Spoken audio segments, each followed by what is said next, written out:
Hey guys, so today we're going to show some animation within Maya, and we're going to pop open the graph editor and do all that fine stuff. To reiterate, to move around the scene, you always hold Alt and left click to rotate your camera around something. And then if you want to kind of pan over, you hold Alt and middle click and drag. Drag that around, it'll go anywhere. You can also zoom in with the scroll wheel, zoom out as well. If you're on PC, you can hold Alt and right click and kind of drag and do the same thing as well. But this is actually moving the camera forward in space, and it's a little bit more incremental than that zoom. But like that function is a little bit different on Mac. I believe it's like Command left and middle click at the same time, and yeah, okay. So Alt left and middle click at the same time does the same thing. But yeah, so for most hotkeys that I call out, it's going to be Alt instead of Command if you're on PC. But you can always look up the actual hotkey itself. I linked the hotkey shortcuts in the right under the syllabus and course content online. So without further ado, let's get some stuff to bounce here. So I'm going to immediately go up to create. I'm going to do a polygonal primitive, and I'm going to use a plane. Make sure you have interactive creation checked off when you do this, and I'm going to create that, and then I'm going to create a sphere. So notice how I've created two objects, and if you have your outliner open, if you don't, you can always find it from Windows, outliner, and then I'll pop up. Notice how I have two objects in here. I can swap between them in here, but if I want to select that plane in the viewport, I'm going to have to go into wireframe mode, which is 4. So in wireframe mode, I can kind of click between all of the edges of the sphere. I can start selecting that plane, and I can just start scaling that up. Now I'm going to pop over my channel box just so you can see these values going onto the plane itself. So as I scale the plane up, notice all the scale values in my channel box go up as well. So I'm going to get that to be pretty large. And then I'm going to have to start moving my sphere around. So if you go into W, oh, the hotkey for scaling was R, by the way. Sorry about that. So if we go into move mode, or W, you'll see it reflects that up here. You can see me switching through all of them. W-E-R, W-E-R. So if I go back into move mode, I'm going to kind of keep the movement of this ball only on 2 axes for now. Remember, there's 3 axes. You have Y, which is the yellow axis, and that one goes up and down. Red, the x-axis, goes left and right. And blue, the z-axis, goes forward and backward in space. I want you guys to be thinking, this is forward, this is backward, and this as left, and this is right. Well, I guess it's due to the orientation of the ball, really, because if this is forward for the ball, then this is left for the ball, and this is right for the ball. But we're going to be basically animating this on X and Y. So I'm going to move this ball over somewhere around here, and I'm going to press S to set a key. In fact, I'm not exactly satisfied with how high that is, so I kind of want to start from up here somewhere. So I'm going to press S right there to lock that in. You'll notice that it highlighted red all of these channels. So when I pressed S, it does result 10. That means it set 10 keyframes, one for each channel. Let's count them up. Let's see, 1, 2, 3, 4, 5, 6, 7, 8, 9, and visibility 10. So that result is just how many keys or channels it set when you press S. And you'll notice on your timeline, there is a red notch indicating that you have in fact keyed on that frame. And so think about this timeline. You can always change your timeline value by holding left click and dragging. Each of these is basically, if you're familiar with traditional animation, each of these would be a separate drawing. So like on 2, the ball is going to be a little bit lower. 3, it's going to be lower, even more so, until it bounces somewhere around there and goes up until, until the animation is complete. So we're setting our keys, and Maya's going to do its best to sort of draw the in-betweens for us as we go and set our next key. So I want to have a contact frame now. So I'm going to move the ball down here, and we're going to make some nice contact with the ground. I'm going to set that key with S. If you ever hear me not setting it with S, it's because I have auto key turned on. Auto key basically detects when you move something, and if you already have keys on that channel, as we do on all of our channels, it's going to go ahead and set that key for you. That way, like, say for this, I want it to bounce up again. I didn't press S at all, but it knew that I moved that Y translate, so it keyed that Y translate in our editor right there. So I find it to be pretty helpful. And it's just, once you get used to it, it's a lot faster, because there'll be sometimes when you spend like a solid amount of time on a pose because you have a bunch of controls on your character and you're like, oh, I got to hit that nice perfect pose, and then if you drag off it loses all that, if you have auto key disabled. So that's why I like to keep it on there. But for now, there's no I have nothing against you. I'm just going to close my outliner. I have nothing against you guys not using it. So I'm going to open up my graph editor and pop it up on my other monitor. So let's drag that over here. So you can see the Y value. All my curves are flat, right? Because Y is the only channel, if you look up in here, that's changing, right? That yellow Y translation channel. So if you click Y translate, or translate Y, translate is just another word for position in Maya. Just in case you were wondering why it's called translate, because it's not like we're not dealing with languages here or anything. But yeah, so you have this curve, right? And this is my time slider in the graph editor, this little yellow notch. And so when Maya goes to frame 3, it's evaluating what this value of the curve is right there. And you can see in your channel blocks that it's updating. So it's 14.28 versus 15.18. So it's a little bit lower, and you can see that's only a little bit lower in the animation as well. And let's start setting the rest of the bounces real quick. So I'm going to go ahead in time, and I want these. So look at how much time is spent on. Sorry, just scaling up to be nice and visible. Look how much time is spent on this bounce. Now I want this next bounce to go not as high. See how auto keys automatically creating that. So I'm gonna get it to like half the height, and then I would press S if you're not using auto key to lock that in. Let's get a nice contact frame after that.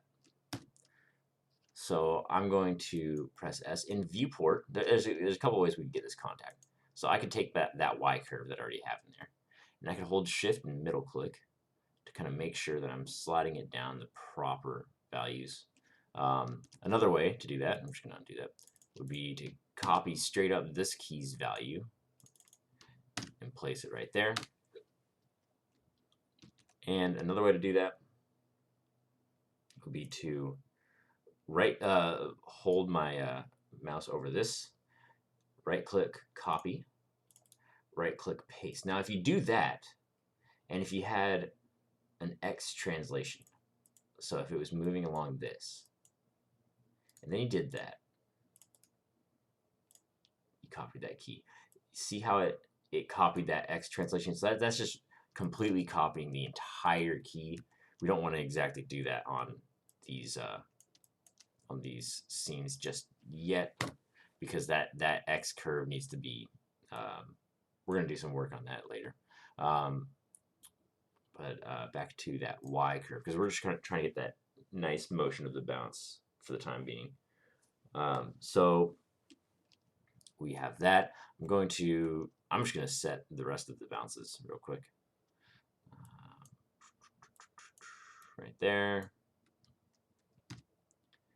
And there. Perfect. So let's see what that looks like in time. Boom, boom, boom. Okay. So automatically, like this is like the end of my animation so far. I'm probably going to go to like maybe frame 53 tops. So you can always adjust your slider here to get to a better range. So let's see here. Okay. So I'm going to get one more bounce. One tiny baby bounce right here. Just a baby bounce right there.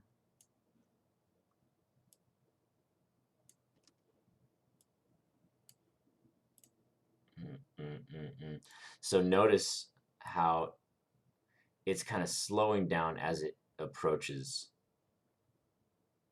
that bottom contact frame. And it's because the curve does the same thing. So it's going off, it accelerates around here, and then you see how it kind of smooths into that one. We need this shape of that arc to be the movement of that Y translation, right? Because this curve is controlling how up and down its position is, like how much up or down that position of that ball is. So we need this to hit hard into this one and pop up, have a nice smooth arc into that, and go down there. So the reason why it's not doing that right now is due to the interpolation of these curves, which is controlled by these tangents. So these tangents are these two little triangles right here, and this is you can left click on these, but like there's gonna be times when it's gonna be really annoying to just try to snipe that, So I just left click drag over it, right there, right there, right there. If you click the curve, all of them will show up, and then so any changes that you do will be done to every single key on that curve. You basically want to avoid doing that a lot, like because if you have some nice like handcrafted curves that are like perfect, then like if you do that to the whole curve, it'll erase all of that data. So say I started pulling on this tangent, and say this is what I wanted. It's not what I want, but say it was. If I went back to this and then did auto keys, see how it just automatically corrects that. So our current problem is that it's not accelerating fast enough into this. So I'm going to go drag select over that curve, or drag select over that key. Sorry about that. And I'm going to make those tangents linear. So linear tangents, instead of aligning them to be flat or into the next curve, like auto does that. So if I were to set a key here, so see how it's kind of automatically detecting that this key was here, and this key's there, so it's kind of smooth. Whereas right here, it's detecting that this key's above and this key's above, so it's trying to make it as smooth as possible and makes it flat instead to compensate. So we're going to be using linear instead of automatic tangents. There's also spline tangents, which are a little bit different. Whoops. There we go. Which are a little bit different. you see how it kind of takes the slope between them, and it's kind of like, okay, let's try to match that. So these all function a little bit differently. I mostly use auto and linear and spline. So spline is basically I'm gonna like gear towards that if I'm doing some sort of graceful animation, like I was saying, like some sort of dancer or something. There's a lot of like smooth movements in that. So that's normally the situation I use spline for. I use automatic for like things such as foot plants when you're walking. I usually use those just so I get those nice flat, firm holds on the ground, you know. But for now, we're trying to get some bounces. So we need this to be a sharp angle. And let's just go ahead and change all the rest of these. So I'm going to make that. So you can already see that, yeah, it's getting a little bit closer to like the shape of a ball bouncing, you know. But I find that it still is it's going a little bit too slow in this area. And you see why if you look at the curve. So looking at this curve, it starts off and then gets more and more steep, right? But it kind of the angle of that slope of it kind of doesn't increase past this point, this kind of area right there. So we need this tangent to be pointing even further up. So see how that, oh yeah, look at that beautiful curve there. There we go. But by moving that, you'll notice that the other tangent went along with it. So what we want to do instead is have these these two tangents, this one and this one, I want to have those no longer connected. So that's what break tangents right here is for. So it breaks those tangents, and I can just start dragging that over this way. Oh, perfect.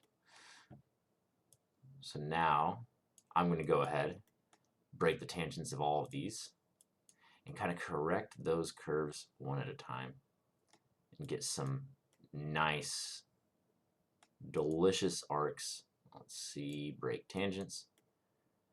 And the tangents are another reason why I use drag select, because it's kind of annoying to like grab them sometimes, like see that.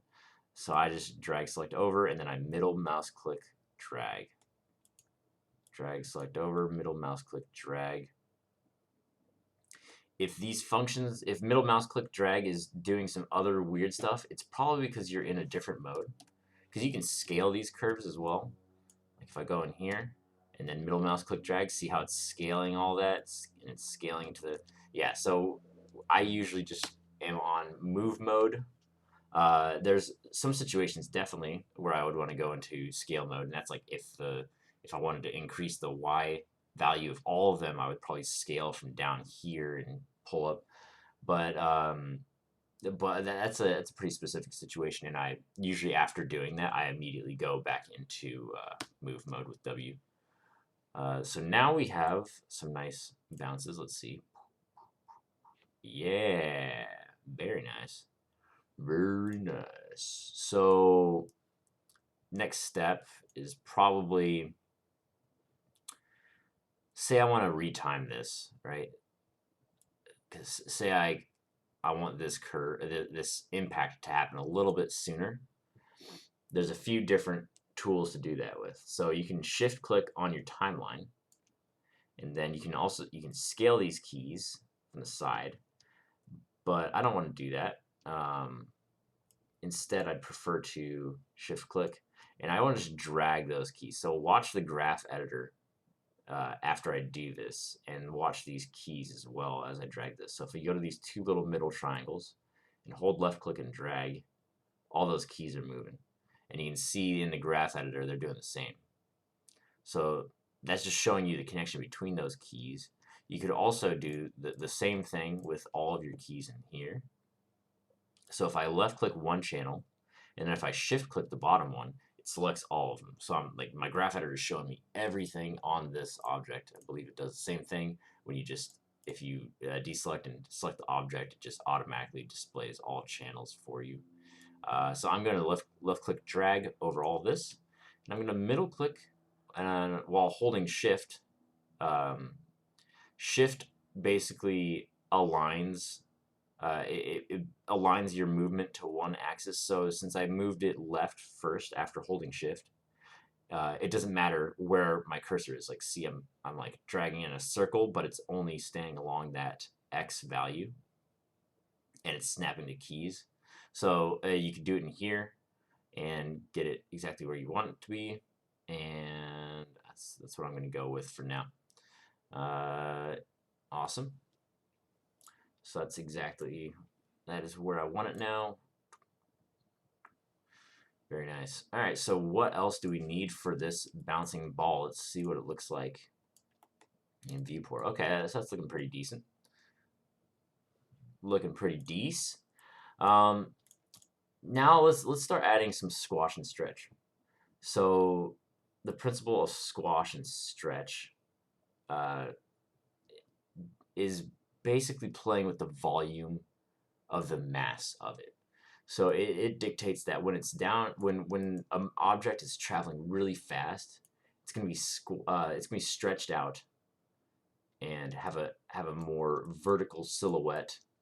And when it makes contact and is abruptly stopped by something, it's gonna squash up against that. So in this case, we have our ground. So what it's gonna do is get lower and wider. So it's going to do that sort of shape. But let's do the stretch first. Let's do stretch. So if I scale this up, let's see what that looks like as it falls. So, okay, so that key is stretching out.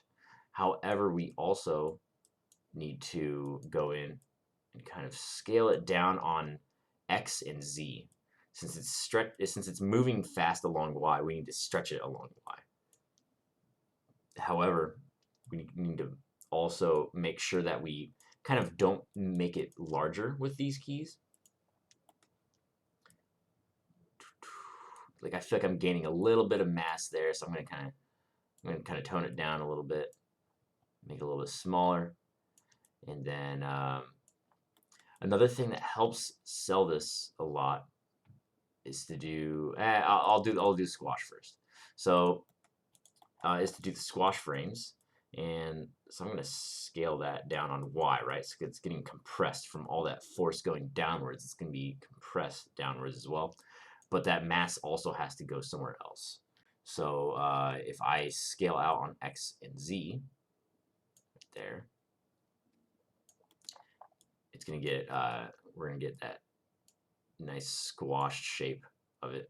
So if you notice that we scaled down in Y, so now it's no longer touching that plane. So if I compensate by just moving it down with the move tool, remember if you're going to scale, it's going to be that R button right here. But get used to switching between all of these because these are very useful for everything else in Maya, or those hotkeys, right, at least. So now we have this. Okay, looking a little bit weird, and you'll see that by adding this frame right there, we've accidentally put a key onto our Y translation as well. You can simply delete that, or you could just go ahead and adjust that tangent as well to be pointing the right direction, get that nice clean arc.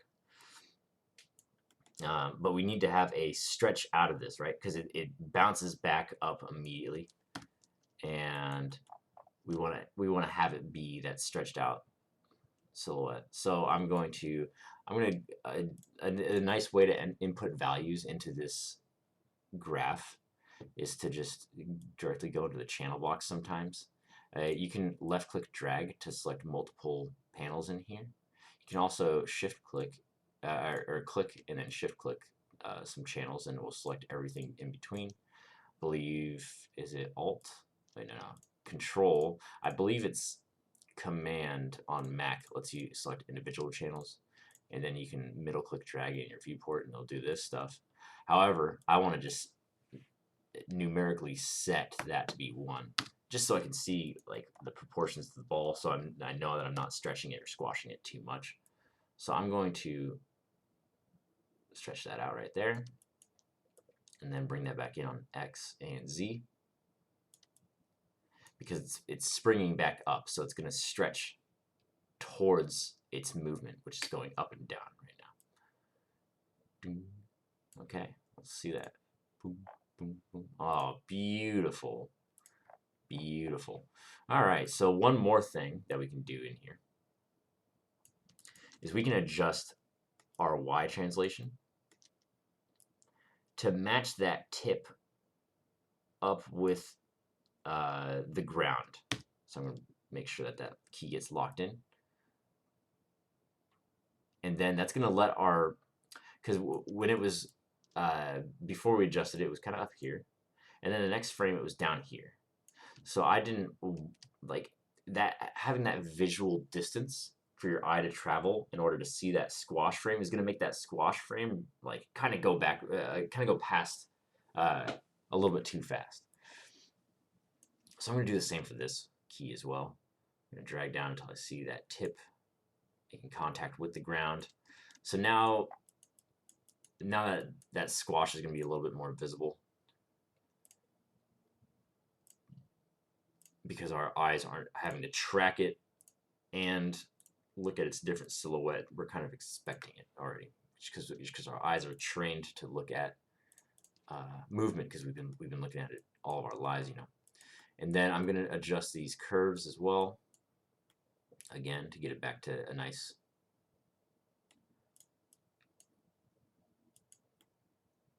arc for us. So let's see how that looks. Awesome. So now I'm going to need to do that for all of my bounces. I could go in and manually do that, or I could go be fancy and copy some values. Now, I'll show you the copying values way, because it's useful to understand what copying these keys does. But so this is our stretch frame, right? This is our squash, and then stretch again. So we can go in and copy these keys. You can do it a few ways. You can copy it in here. Oops. In your graph editor, you can just do Command C, and then make sure if you do Command V over here, make sure you are like if you're ever pasting into here, be sure to that you're, what am I trying to say? Oh yeah, be sure to keep your cursor inside here. Sorry, I just got a little bit lost. Because if you Command C in the viewport, it's going to honestly wreak havoc on your project later in the class, because it will try to copy that object and paste it into the scene. And if that object happens to be like a really complex rig or something, it's going to paste another rig into your scene, and you're going to be like, oh my gosh, what's happening? So I'm going to notice how I copied this key, and this key. This key is our squash frame, right? So that middle key is the squash, and that's on the contact frame, right? So I need to go to the next contact frame. And since I'm going to be pasting 3 keys, if I were to paste this little section right here, it would be 1 frame too late, right? Because I have this frame, which is the stretch, and then this is our contact frame, that middle one, and then this is the stretch again. So I'm going to need to go 1 key back, and then Control paste. So notice how it always helps to make sound effects when you're animating. Gets you really into the flow of things. Man, so I honestly just do it by default. It's just how my brain works, I guess. I'm going to readjust these arcs to get some clean ones. Notice how you see how this curve is slightly bulging past this other curve. That's because when we copied this value, it also copied the tangents. Like, notice how when I select both of them, these tangents are the exact same. And this one was, is fine because it's going into a higher arc up here. But we're going to have to tone down this one. Whoops, sorry. Only select that. Tone down that one to get it playing nicely with the rest of the curve. And then we can copy that again, or do it manually over here. Let's copy it a different way though. I'm just going to copy the timeline keys. So I'm going to make sure, I'm going to deselect the ball and then select it again. That way I have no channels selected. Before I had these, and depending on your settings, when you would copy these, it could only copy your selected channels. So I'm going to get around that and just make sure that I'm not doing anything like that. That way you guys are seeing the same thing I am. I'm just going to make sure you know that I'm deselecting, selecting back on, so that refreshes my channels. So I'm going to shift drag to select things on this timeline right here. And you can't do Command C, Command V on the timeline because it's going to do that thing in your viewport. What you instead have to do is right click, copy, and then that's our contact frame. So we're going to need to go one back. Remember how we did that for this to compensate for that extra frame right there. And you can right click, paste. It's just going to paste right over that. And then something to think about is that we have a bunch of options in here as well. We have, like, you can just cut keys. That'd be like control. That'd be like doing Control X in here, or like in any Word document, you know. So it's going to remove that key from the timeline, but it also copies it to your clipboard, so you can paste it back in with the paste function right here. You can also directly set your tangents in the timeline. But then if you don't really understand what the tangents are doing in the first place, you might be haphazardly setting some bad tangents, and so that's why it's always good to animate with the graph editor so you can see exactly what your tangents are doing. Let's see, snap is an interesting one, because if I go in here and if I go into scale mode, and if I middle click drag to the right and start scaling these keys, look at them on the timeline. Like, they're not like this. Like 35 is aligning, 38 is aligning to the key because it's right at the beginning of that, but 33 is not. It's like it's going to it's this in between frame, and if I snap to the key with this key or with this button right there, you'll see it's at frame 33.2. So that's why we like to avoid scaling keys in our graph, because then you start getting keys off these weird at these weird times that aren't so not really easy for animating. Because if you were to, let me Control Y to bring that back. So if you were to set a key on that frame, notice how that other key is still there. So then you have like two keys on one frame. That's just madness. No one's animating like that. So let's go back and let's fix that Y translate right there. Whoops. See, I was in scale mode still. I need to go back into W. Fell victim to my own issue right there. And then let's get that arc to be clean. And we should have a nice bouncing ball now. Awesome. I'm going to add a little bit of squash on that. Actually, I'm going to notice how it's a little bit wobbly there. I'm going to adjust how fast these scales happen. There's yeah, might as well. So there's a cool thing you can do with tangents, and that's a free tangent weight. Well, I was going to show you how to change you can make these a little bit stronger, but I'll save that for a later lecture. But so say I want to kind of increase the time that that the scale of the object is at this kind of 1:1:1 scale. You could do that by copying and pasting. See how we have more time where it's at that scale, and you can kind of drag these values around. So now, see how it at that key, it's staying more solidly, looking like a sphere, which just makes sense because it's not moving as much. And furthermore, I can just go in and scale down how much this is stretched, because I can kind of move this down and kind of lessen how much it's stretched, because it shouldn't be stretching that much because it's not moving that fast anymore. It lost a lot of energy on those first bounces. I could also go in. This is the type of stuff that R is great for, the R scale tool. So if you press R and then you hold middle click and drag downward, notice how it's bringing them back to that one value that I want. That, because this is 1. So if I middle click drag at 1, it's going to start scaling from that point, and I can make sure that these stay proportional as I scale.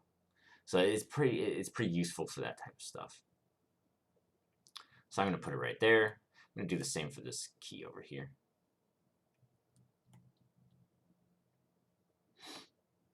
And there we go. So it's just a little bit less squash and stretchy right there.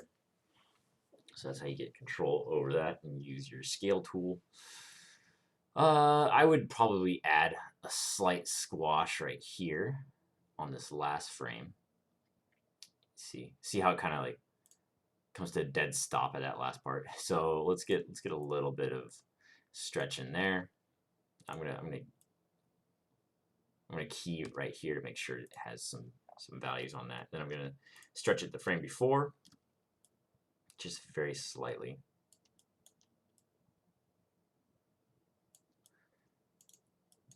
Very slightly, and then I'm going to move that into the ground.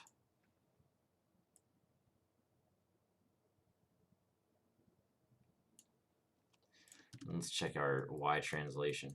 Yeah.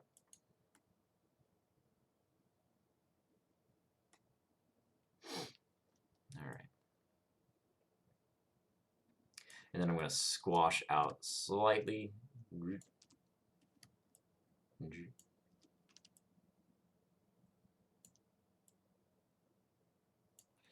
And then I'm going to make a key at 39. That's going to be 111 in all of our scales up here. So it's at our proper scale. I'm going to move that up above the grid. All right, now let's see. Let's see this gorgeous animation.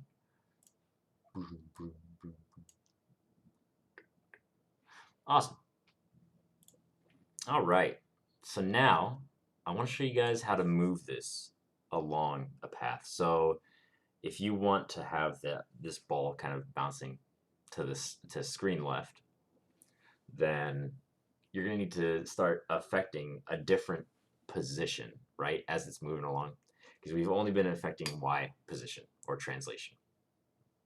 So if we click on X translate, you'll see that we have 0 values in there. Well, we have values, but they're all the same value because it's just one straight curve. So it's like this value is 14.253, 14.253, 14.2. So it's like the same thing throughout all of that. So we want that ball to be moving pretty much up until it makes that last, or pretty much, yeah. So it's this is when it makes that final bounce. So it's gonna be moving along at a pretty constant rate up until it finally makes contact with the ground. It's gonna start rolling a little bit and then come to a stop. So what we want to do is make a key right there and delete all the other keys. I did that just by drag selecting in this view. So I'm getting all those keys except for that. Like this is the landing one, and it's gonna roll after that. So I'm deleting the keys before that, and I might as well just delete the keys after that as well. So let's move this value. Oh, so see how I moved it up on the graph, but the ball is moving to the right on the screen, and that's because we're at 14, right? And I was increasing that to 18. Like it always shows like the values of your graph on this side right here. And since this is the positive side of X right here, because that's where the arrow is pointing down there, that means that your X translation is always going to be moving in that onto that positive side if you're dragging it upwards, right? Because these are more positive values, like higher, bigger values than 14, you know. So what we need to do is do the opposite. I'm going to drag it down. I'm going to go into the negative values as well. So there we go. Let's see what that looks like. So it's a little bit weird because it's kind of, it's not moving at that constant rate at the start. Instead, it kind of looks like it's deciding to start moving that way, which is always weird. So instead, I'm going to need to make this basically, since things that are bouncing are pretty much moving at a constant rate, I'm going to make these linear tangents. So now you'll see that it's a little bit more convincing. It's kind of neat. It's kind of neat that it just stops as soon as it plants there. It's kind of cute. It looks like some sort of bouncy squirrel or something, kind of like meh, meh, meh, meh. So I don't know. You can get a lot of personality out of this squash and stretch. That's why they teach it, you know, because it's like it's pretty important for just overall posing and silhouetting and all that stuff. But I want it to kind of roll afterwards. So in order to get that roll, I'm going to need another key out here. So if I take this new X that I've made, kind of drag it down, and then if I'm going to need to break this tangent, right? Because I want this to be a straight line in and out of that key. But if I try to straighten it out that way, it's going to start bending this stuff out of whack. So I need to break that tangent right there. And see how I'm making it a nice smooth tangent right there. You could also just make it a spline right there, and that'll make it smooth. But spline interpolation is a little bit different. So I like to make sure that this part remains completely flat by making it linear. See how it's very slightly changed. So that's what I like to do. I like to make it linear, and then I break the tangents just to make sure that none of that previous tangent, none of that previous spline is getting bent out of shape. And then let's make this nice and gradual. So I'm just dragging this out in time right there. So let's see what that looks like. Boop, boop. Yeah.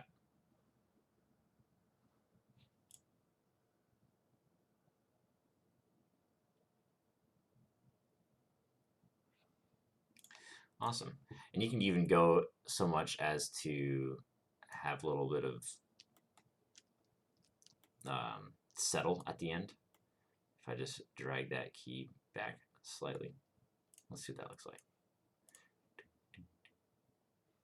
So see how it's doing that? I'm going to need a lot more time than that though in order to sell that properly. So if I extend this timeline out a little bit, then somewhere around here. Let's see.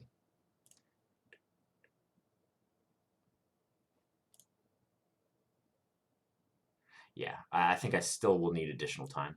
But before I would do any of that, I also want to, I'm just going to delete that for now. I just want to show you one extra thing in this. So our squash and stretch, it's looking pretty good, but it's the principle of squash and stretch is that it stretches along the axis that it's moving. So since we're actually kind of going at an angle now with this extra X translation, we're going to need to have it be stretching along that shape. So if you go in here and start rotating this, so I can rotate this a little bit back. I'm going to lock this along that axis right there.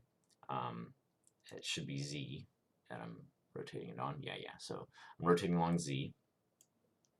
And so you see now how it's stretching in that direction and squashes. And then I'm going to need to rotate it out this way again on this key right here. So it looks wrong because we have the wireframe on it right now. but once we disable, well, once we deselect it, it's gonna look pretty spicy, my friends. 1 second, I'm just getting some nice.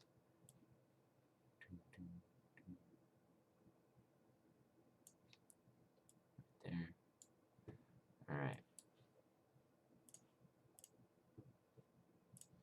So see how that's stretching along that the axis that it was falling. So there we go. That's pretty much the bouncing ball. You could add that extra settle at the end, but you know, optional, very optional. Even moving it along X is optional. I just want you guys to be familiar with making these curves work in the graph. You know, and having this extra. Oh, look at this. We got an extra Y translation in there somewhere. Oh, disgusting. All right, so I just deleted it, so we're fine.